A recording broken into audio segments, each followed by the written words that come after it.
Welcome to Sleepy Historian, where old tales whisper by candlelight and memories gently drift into dreams. Tonight, let us journey back to a time long asleep in history. The air is thick with the smell of sweat and coal dust. Above, the roof beams are lost in the shadows, touched only by the thin rays of sun that slant through the grimy skylights high above. Here, in this cavernous space, hundreds of workers tend to the looms, their movements as rhythmic and repetitive as the machines they tend. The clack-clack of the looms fills the air, punctuated by the hiss of steam and the shouts of overseers. Amidst this symphony of industry, we find Thomas, a young man of 19, his face smudged with grime, his clothes hanging in rags from his gaunt frame. He has worked here since he was 12, his small hands and nimble fingers making him ideal for operating the intricate machinery. Life outside these four walls feels a world away. In the brief moments when the machinery falls silent, Thomas and his fellow workers share stories and jokes, finding solace in the camaraderie that has grown out of their shared suffering. They dream of a day when the machines will fall silent for them, when their hands will be free to pursue other callings. But for now, they have an unspoken understanding that their lives are bound to this place, their fates intertwined with the rhythm of the looms. Through the grimy window, we see a family of 5 stepping out of their narrow home. Their day has begun with the raising of the sun and will end when its light has faded from the sky. The father, a sturdy man with soot-stained hands, walks ahead. His wife, her face etched with the weariness of a life lived hard, follows close behind. Their 3 children, 2 boys and a girl of 10, skip ahead, their laughter echoing in the narrow street. Theirs is a life measured out in the making of buttons, beads, and buckles, their needle flashing in and out of a piece of fine linen. They work not just for money, but for survival. The father, a tailor, struggles to make enough cloth to keep his family warm through the winter months. Each stitch is a prayer that their home will remain a sanctuary from the biting wind that sweeps through the city. In a quiet study, a group of men sit around a table illuminated by a single lamp. They are scholars and intellectuals, their faces creased with worry as they pore over books and papers. They have come together to discuss the growing problem of poverty in London. The air is thick with the smell of stale tobacco as they debate the best way to help the city as destitute. Some believe in harsh workhouses where the poor can be kept off the streets, while others argue for more humane solutions. They know that these people are not simply lazy or unskilled, but victims of a system that has failed them. Their task is daunting, but they are determined to make a difference. As the sun begins its slow descent, casting long shadows across the city, we find Thomas and his family returning home. They walk in silence, each lost in their own thoughts, their bodies aching from a day of labor. Their home is a cramped tenement room lit by a single gas lamp, its flame flickering in the draft. The walls are bare except for a single picture of a stern-faced king. On the floor, a young boy lies asleep, his thin blanket barely offering any protection from the cold seeping in through the cracks in the walls. Thomas's sister, too young to remember a time outside these 4 walls, asks for a story, her eyes wide with innocence. Thomas, though weary, knows that a story is all they have to ease the pain of their existence. So he weaves a tale of a faraway land where the sun always shines, where there is no hunger and the nights are filled with music rather than the clanking of machinery.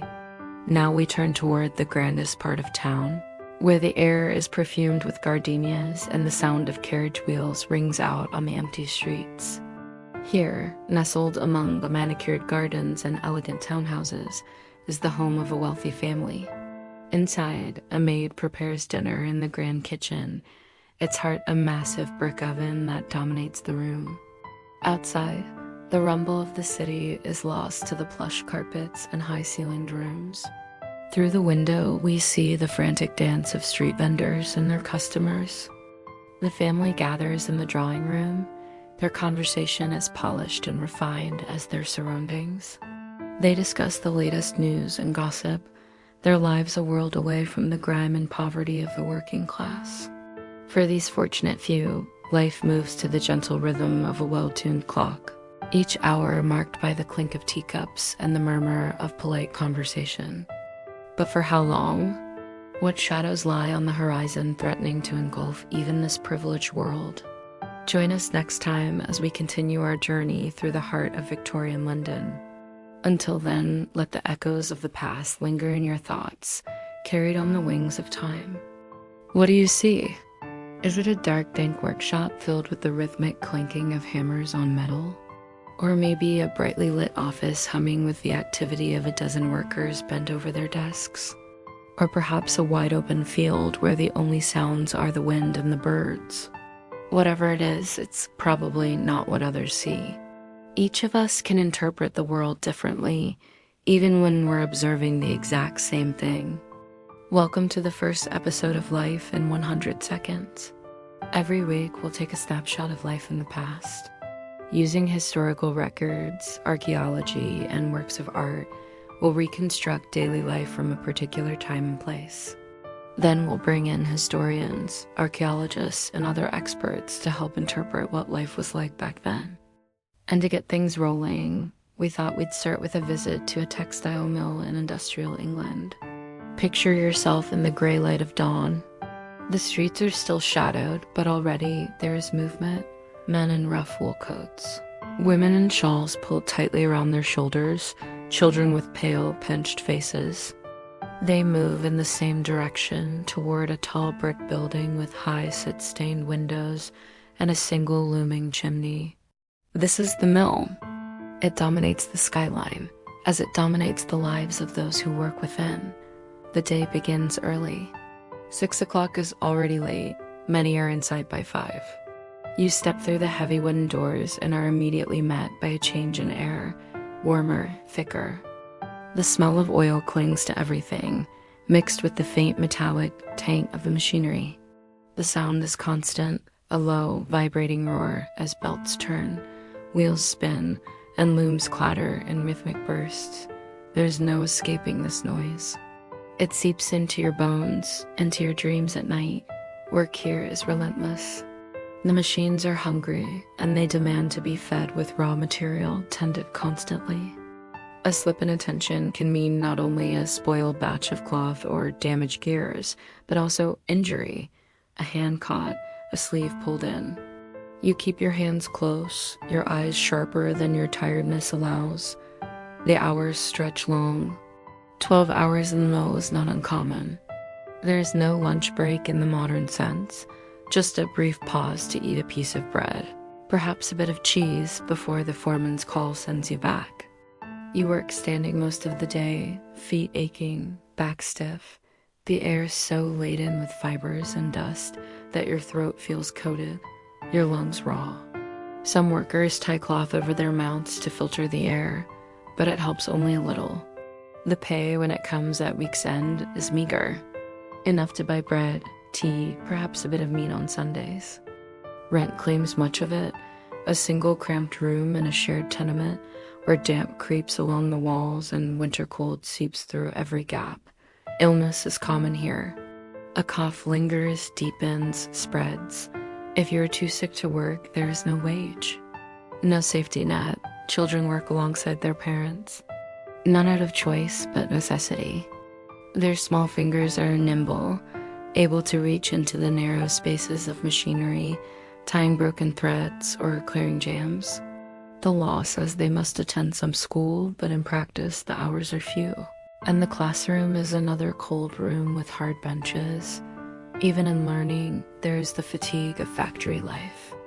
Outside, the city grows, new streets, new businesses, new wealth. But here inside the mill, time feels still, except for the relentless turning of the machines. The rhythm is the same each day, each week, each year. A life measured in shifts and pay packets, in bread loaves and rent due, in coughs that never quite fade. And yet there is resilience. In the quiet moments, the shared sip of tea, the quick smile between workers when the overseer I send to looking, There is something human that endures, even in the shadow of the mill's chimney. When the day's work finally ends, the streets outside are dark again. The lamps lit. The walk home is slow, feet dragging, the body already preparing to repeat the cycle tomorrow. You step into the narrow room you share with family, close the door against the cold, and for a few hours, the roar of the machines fades to a distant hum in your mind. In the span of a century, factories went from being a novel invention to an accepted part of daily life. But how did that happen? Let's ask Leah Price, a professor of English and American literature at the University of California, Berkeley. The transition from artisanal workshops to factories began in Britain during the Industrial Revolution. Instead of having skilled artisans making textiles by hand, the machines took over, allowing for faster production and cheaper goods. But it came at a cost. The working conditions were difficult. The pay was very low. There were strict rules. People had to stay at their workstations all day. They couldn't leave until their shift was over, even if it was in the middle of the night. What kinds of people worked in the mills? Well, there were a lot of women and children because this was before there were child labor laws. Children were seen as particularly useful because they could fit into tight spaces to fix the machines. Men were typically overseers who watched the workers and made sure they were keeping up with their quotas. How did working in a mill affect people's lives? It affected everything. People had to wake up really early to get to the mill on time. Most of them lived right near the mill. They ate lunch at the mill. There were sometimes benches where they could sit down for a half hour and eat their lunch, but often they would just stand up and eat while they were working. As I said, there were no bathrooms at the mill, so people would just relieve themselves wherever they could. Working conditions were dangerous. There were many accidents and people lost fingers or even got sucked into the machines. Over time, the workday started to get shorter, and eventually weekends were invented so that people didn't have to work 7 days a week. So it's better now, but it was really tough in the beginning. Any last thoughts on life in the Industrial Revolution? Well, the interesting thing about this era is that despite all of the hardship, the people who lived through it were optimistic about the future and believed that things would continue to get better. And of course, they were correct. Thanks for coming along today, everyone. I hope you enjoyed this first episode of Life in 100 Seconds. If you want to come back next week for a new episode, just hit the subscribe button and you'll be notified when a new video goes up. Until then, I bid you farewell. The maps are all that remain of me. 1860s, that's when it all began, the start of the map making. I got interested in this because my dad said something. He said, all of these historical buildings are going to be destroyed and replaced by new developments. And he told me you should document them before it's too late. So I grabbed my camera and I started photographing every single building in London before they were gone forever. That's how I started. I just kept going and I realized there were more and more derelicts, more boarded up buildings. I was looking at the back streets, the parts of London that nobody sees, and I came across this place. It's the oldest surviving purpose-built shopping street in London. Built in the 1820s and completely empty. It's like a scene from a zombie movie, isn't it? I mean, why have the buildings been preserved? Who looks after them? What's the story behind the buildings? Why are they here? I thought I was onto something really interesting, and I didn't realize I was going to fall down this rabbit hole. I learned that this area was designed by a man called William Cubitt, an incredible engineer, and he was given this commission to build the commercial street in the 1820s, but by the 1830s, the businesses had already left and moved to other parts of the city. This is a question I get asked a lot. Do ghosts exist? And I don't think there's a simple answer. I think there's a simple answer, doesn't there? That either there are or there aren't. I think there's something in between. I think it as important to talk about what we experience when we encounter certain places and let the audience decide for themselves whether they believe in ghosts or not. You hear people talking about ghosts and you think, oh, it's all nonsense. There's no such thing. And then you have experiences, especially in places like this, where you think, well, maybe there is something. The reason I started this project was to try and understand how these buildings survived. I didn't expect the history to be so dramatic. There's a sense in which if you haven't experienced this for yourself, you can't really understand what it's like. The biggest surprise was the fact that there were human beings living in these derelict buildings until the 1970s. People somehow made their lives here and somehow managed to survive here. When I started researching, the buildings were being looked after by a caretaker, and he was given permission by the council to live rent-free in one of the properties, and he allowed me to come in and take photographs. But I soon realized that the story of the buildings started long before 1820, that there were layers and layers of history underneath. When I discovered that, I realized I was onto something very special. In the 1660s, the plague hit London and killed so many people. And afterward, London was rebuilt on the old foundations. So as I was digging further into the history of these buildings, I thought, well, maybe there's something buried under here. That's when I found the skeleton. The skeleton was the most incredible moment. I'd done a little bit of archaeology when I was younger, so I knew what to look for. I was able to identify things like animal bones and stuff. And I was with a friend of mine and I said, oh, this is so cool. Look at this, it's a skull. And she said, don't touch it, call the police. So I did, and they came and took the skull away, and then they came back a few weeks later to tell me it was probably a sheep's skull. So that was that. But that's not the end of the story. When we started the excavations properly with the archaeologists, they discovered, oh no, it was a human skull. It was incredible. It was a real privilege to be able to unearth that and think, wow, this person may have died 300 years ago. We actually found 2 skeletons in the end and some fragments of material culture, like the tiniest little bits of glass. And that really set my mind racing. I thought, how can we find out who these people were? I did some research in the archives and I came across this report written by a doctor who was working for the London hospital in the late 1800s. And he was documenting the sanitary conditions around Whitechapel. And he wrote that this road was built over an old burial ground and that there were bodies underneath the road. And I thought, this must be the story behind the skeletons. But then I thought, wait a minute.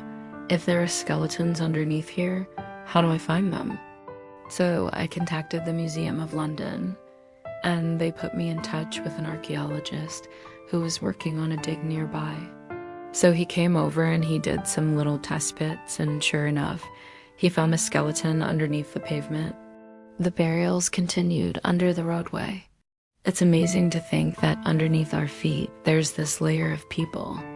All of these buildings were built over a cemetery, so to stand here and realize that is quite a powerful feeling. My favorite building is definitely the church. I love this church. The fact that it is sitting in the middle of these derelict buildings and is still standing and is still a church is quite remarkable, isn't it? It's amazing to think that all of these buildings were constructed to be demolished, to be temporary, and yet this is the only building that remains. The tower was the last thing to be constructed, and it was supposed to be a clock tower. There was supposed to be a clock inside the tower, but they never put a clock in. It is incredible to stand here and realize that I am surrounded by these graves and think about what the people who lie here might have experienced. How did they die? What did they do? Who were they? The sad thing about the buildings is they were supposed to be a grand shopping street, and they never fulfilled that potential. They're beautiful buildings. I mean, look at this wonderful brickwork, aren't they? But they were always destined to fail. The idea was to bring shoppers here, but the shops never came. It's funny, isn't it? The way that London keeps reinventing itself. Back in the 1820s, this was a brand new development, the latest thing. And now we've come full circle and it's derelict again.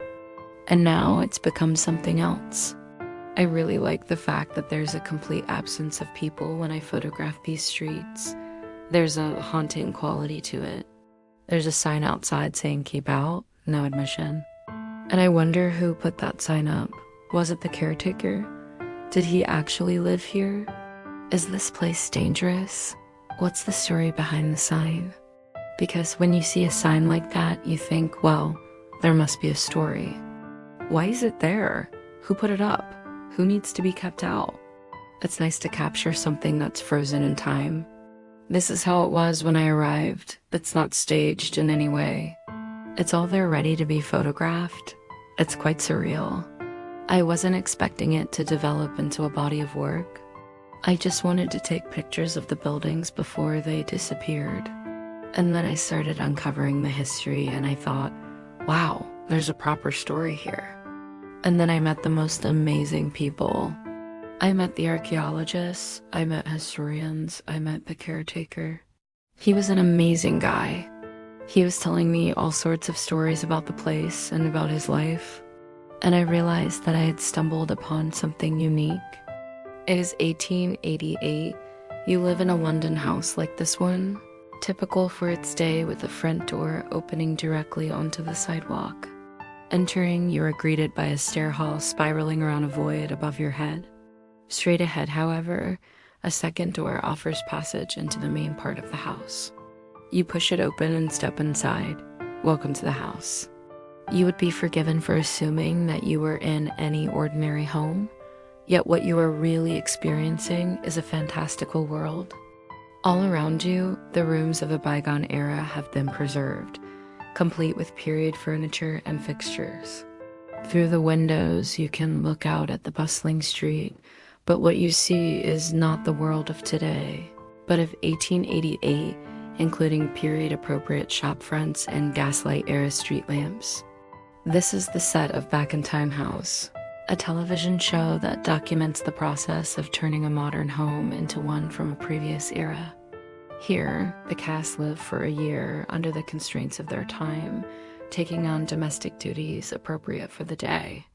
One thing they must contend with, however, is the matter of sanitation. In the modern age, waste disposal is taken care of automatically, but in 1888, the situation was very different. The back of the house contains two essential components of life in the 1880s. First is the water closet, or bathroom, which features a flush toilet connected to an advanced sewage system built under the streets of London. Despite its modernity, this bathroom is not without its quirks. For example, hot water comes not from a boiler, but from a kettle heated on a small coal stove, while a hand basin sits atop a wooden box containing a chemical toilet. Second is the scullery, a utilitarian kitchen containing the necessities of the day, such as a sink, a cooking range, a pantry, and a Belfast sink for washing dishes. Unfortunately, as you are about to discover, these conveniences are not all that useful. In the 1880s, running water was a luxury not enjoyed by many households, meaning a constant supply of fresh water for household use was not guaranteed. Therefore, water was often carried from the nearest standpipe or public fountain, a task usually assigned to servants. Once inside, the water could be heated using a coal range, but the fuel had to be purchased and transported. Furthermore, disposing of the waste was not a simple affair. The contents of the privy were typically deposited in a bucket, which was then emptied out by a night soil man, a specialized worker who collected human excrement for use as fertilizer. Lastly, lighting the house was a challenge as gas lights required regular maintenance to function properly, and candles and oil lamps were messy and dangerous to use. Despite these challenges, life in a house like this was relatively comfortable by the standards of the day. Built during the Victorian era, The house featured several technological advances designed to improve the quality of life for its residents. For example, indoor plumbing, while not universal, was becoming more common, allowing for hot and cold water to be piped directly into the home. Another innovation was central heating, which allowed residents to maintain a comfortable temperature throughout the house using a single thermostat. Additionally, the introduction of electric light greatly reduced the reliance on gas lighting, providing a cleaner and more efficient source of illumination.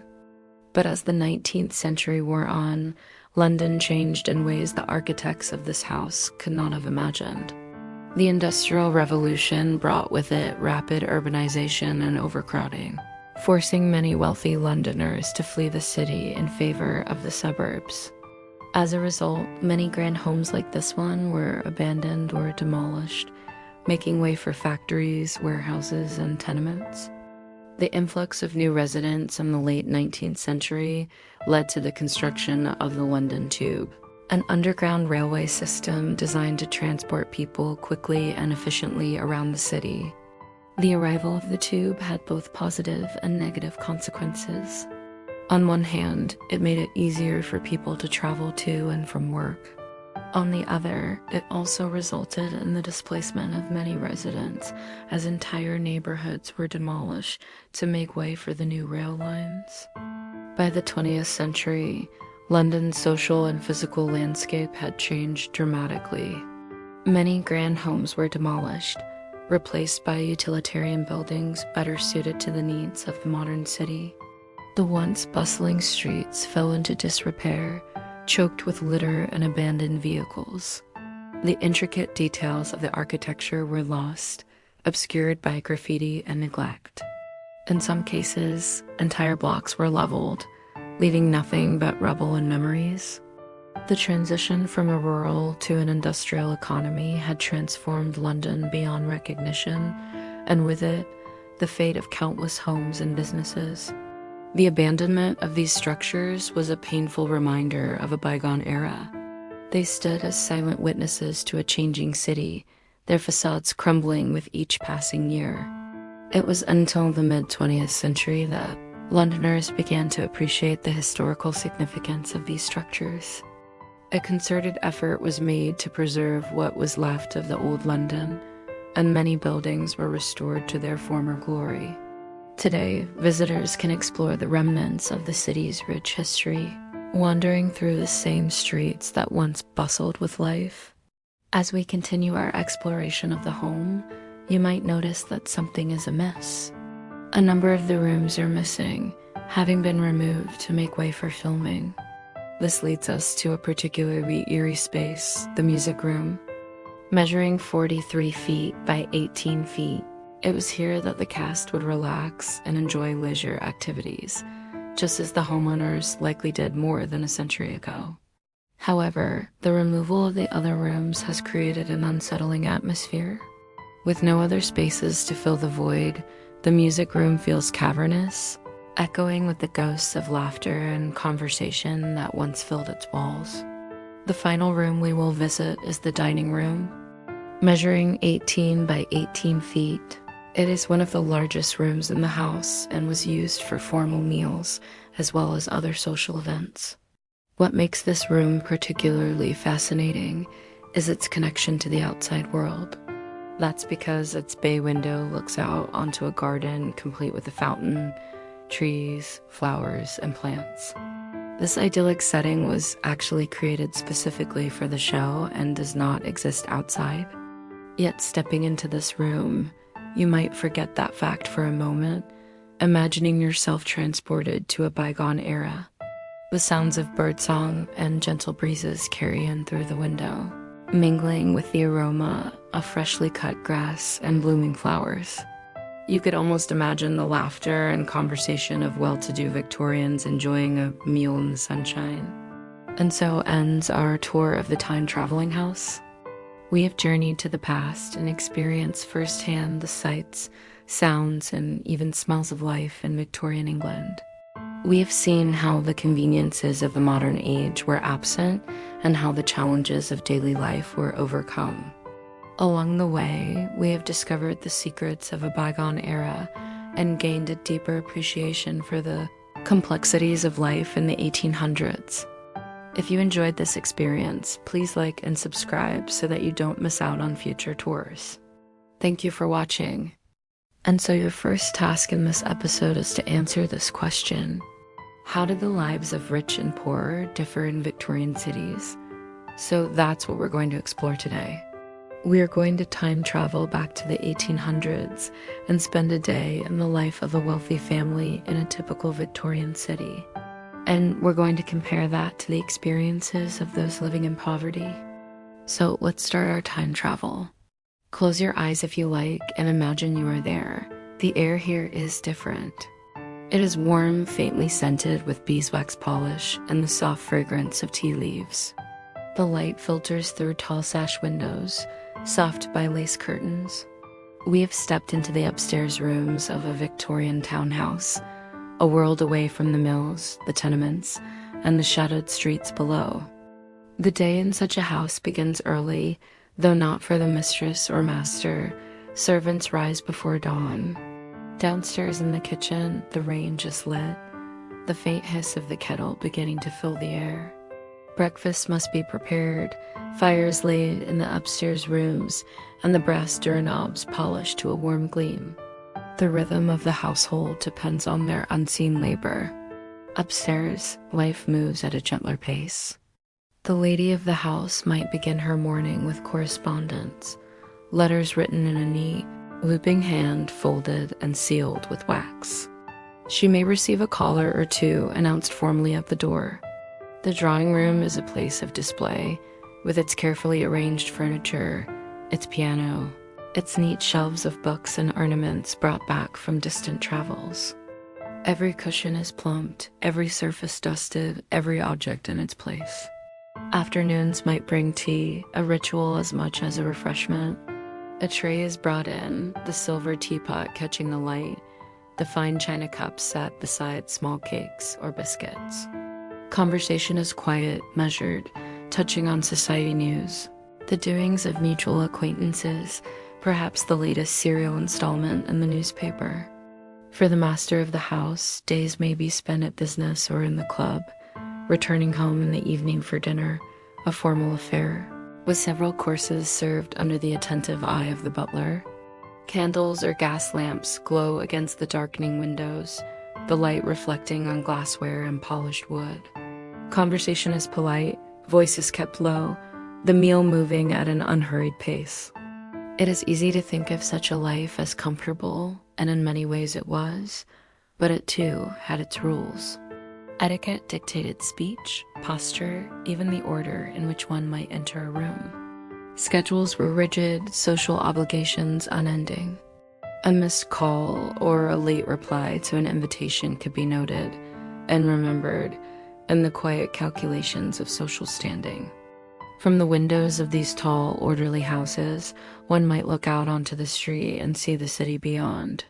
Perhaps a coal delivery cart clattering past, or a newsboy calling the day's headlines.